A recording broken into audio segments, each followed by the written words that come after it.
বাংলাদেশের একটি প্রত্যন্ত গ্রামের নাম ছিল শালবন। গ্রামের এক প্রান্তে ছিল একটি পুরনো শ্মশান, যেখানে সূর্য ডোবার পর কেউ যেত না। গ্রামের লোকেরা বলতো সেখানে রাতে অদ্ভুত ছায়া ঘুরে বেড়ায়। একদিন সাহসী যুবক রাকিব বন্ধুদের চ্যালেঞ্জ গ্রহণ করল। সে বলল, ভূত বলে কিছু নেই, আজ রাতে আমি শ্মশানে গিয়ে প্রমাণ করব। রাত 12টার দিকে হাতে টর্চ নিয়ে সে একাই শ্মশানের দিকে রওনা দিল।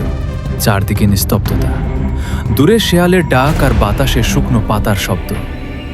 শ্মশানের মাঝখানে পৌঁছাতেই তার টর্চ হঠাৎ নিভে গেল। রাকিব টর্চ ঠিক করার চেষ্টা করছিল, এমন সময় তার কানে ভেসে এলো ফিসফিস শব্দ। রাকিব! সে চমকে উঠল। আশেপাশে কেউ নেই। আবার শব্দ এলো, এবার আরো কাছে। রাকিব, তুমি এসেছ। ভয়ে তার শরীর ঠান্ডা হয়ে গেল। হঠাৎ দূরে সাদা কাপড়ে মোড়া এক নারীকে দেখতে পেল। নারীটি ধীরে ধীরে তার দিকে এগিয়ে আসছে। রাকিব দৌড় দিতে চাইল, কিন্তু তার পা যেন মাটিতে আটকে গেছে।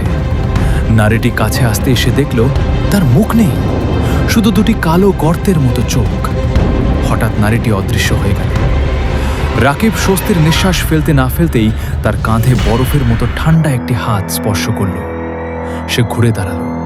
তার পেছনে দাঁড়িয়ে আছে এক বৃদ্ধ, যার শরীর পোড়া আর চোখ দুটো রক্তলাল। বৃদ্ধটি ফিসফিস করে বলল, যারা এখানে আসে তারা আর ফিরে যায় না। এরপর চারদিক থেকে শত শত মানুষের কান্নার শব্দ ভেসে এলো। মাটি ফেটে যেন কালো হাত বের হতে লাগলো। রাকিব প্রাণপণে দৌড় দিল।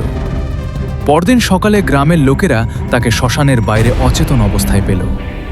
জ্ঞান ফেরার পর সে শুধু একটি কথাই বলেছিল, ওরা এখনো সেখানে আছে, অন্ধকারে অপেক্ষা করছে। সেদিনের পর থেকে রাকিব আর কখনো রাতে ঘরের বাইরে বের হয়নি। আর গ্রামের লোকেরা বলে, অমাবস্যার রাতে শ্মশানের পাশ দিয়ে গেলে এখনো শোনা যায়, তুমি এসেছো।